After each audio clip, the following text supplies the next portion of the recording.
Здравствуйте! As you remember from our previous discussions, to answer the question где, where in Russian, we use the following construction. Prepositions v or na, followed by a noun phrase in the prepositional case. You already know prepositional endings for nouns and modifiers summarized in this table. And today we're going to take a look at the remaining part of this construction, namely the prepositions themselves. As you know, both v and na can express location in Russian. They can be translated as in, on, or at. So how do you choose between them? Well, sometimes the choice will be dictated by the location itself and the distinct meaning of each preposition. For example, v has the meaning of inside of, whereas na means on the surface of. So if you had a book on top of the desk, you would say книга на столе. But if you had a book, let's say inside a drawer, you would say книга в столе. However, many nouns are used either only with preposition v or only with preposition na. It is a good idea to memorize the nouns that take preposition na in где constructions because there are fewer of them, but there are also some general rules that you can use as a guidance.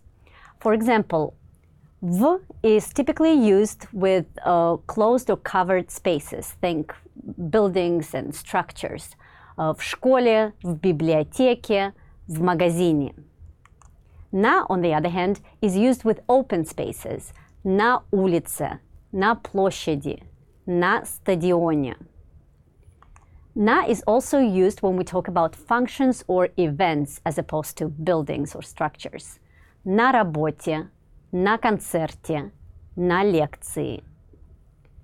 In geographical contexts, we use v with names of cities, states, and countries. В России, в Америке, в Калифорнии. Na will be used with points of the compass. На севере, на юге, на востоке, на западе. Na is also used with names of islands as well as bodies of water, oceans, rivers, lakes, etc. На Кубе, на Байкале, на Тихом океане.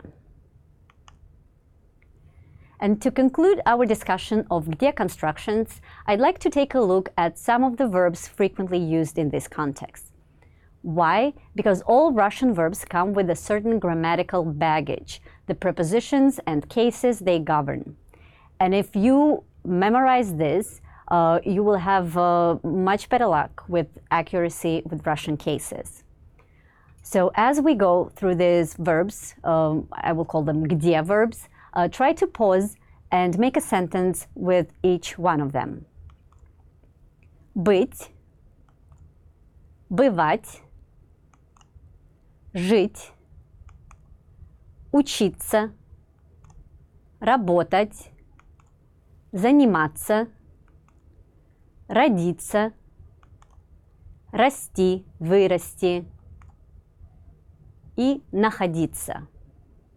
Of course, there are other verbs, and when you encounter a new verb that is used in где constructions, try to put a little tag on it. Okay, this is a где verb.